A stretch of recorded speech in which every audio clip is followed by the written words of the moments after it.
looking at what hiring trends and skills do companies within the e-commerce sector need in 2023? So what hiring trends and skills do companies within the e-commerce sector need in 2023? So we'll jump over to Rudy and Michael. Michael, do you want to lead us off this time? Okay, all right. So about the hiring trend for 2023, I think before that, definitely, I think everyone has seen like how the market is really changed for all the tech business across the world, and I think it really making uncertainty in this industry for like both like employer and employee.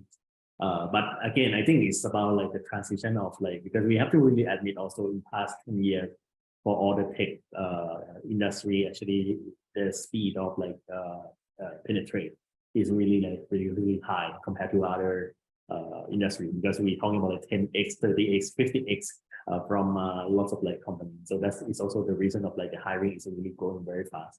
Some company will start from like 100, and then after 5 years it become like 1,000 or 2,000.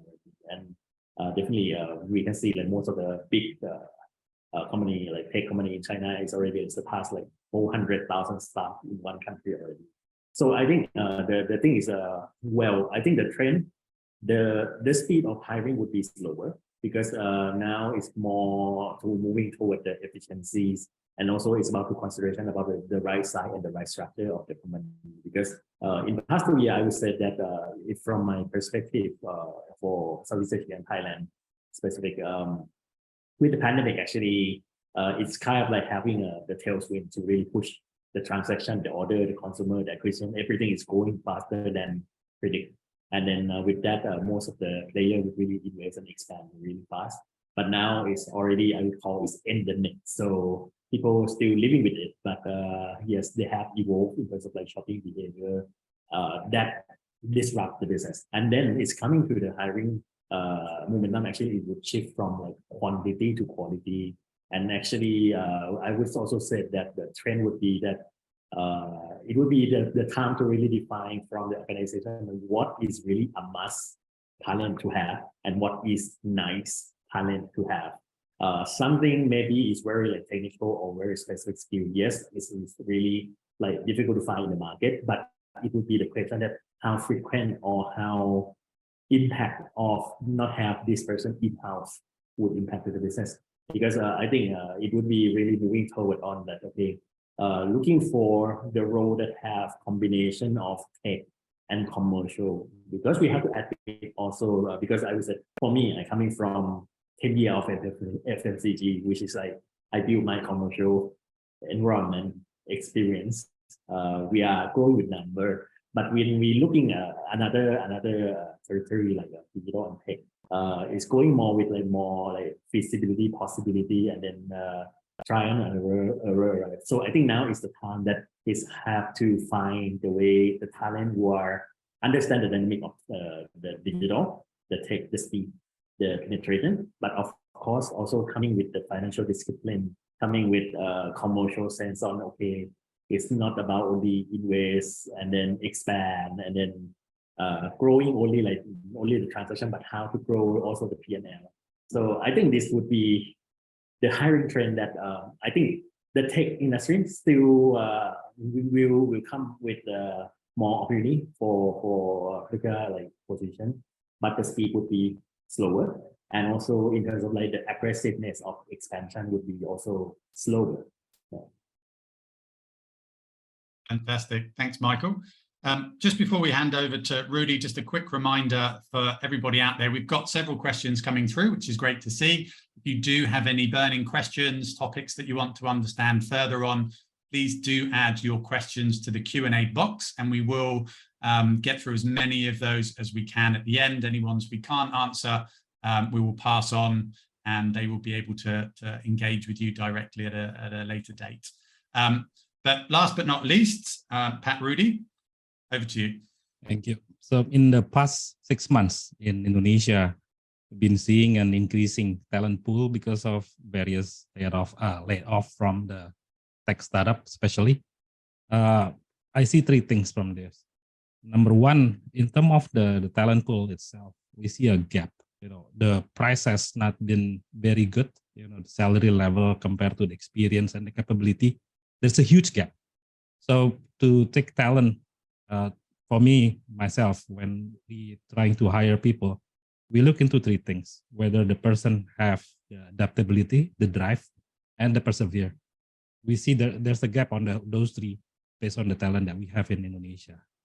The second one, the rising of, we used to select between generalists and specialists.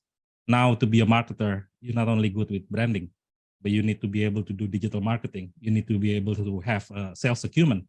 You need to be able to understand P&L. So moving to a model where we're trying to find a generalist specialist, so have the capability not only in one field, but other things also.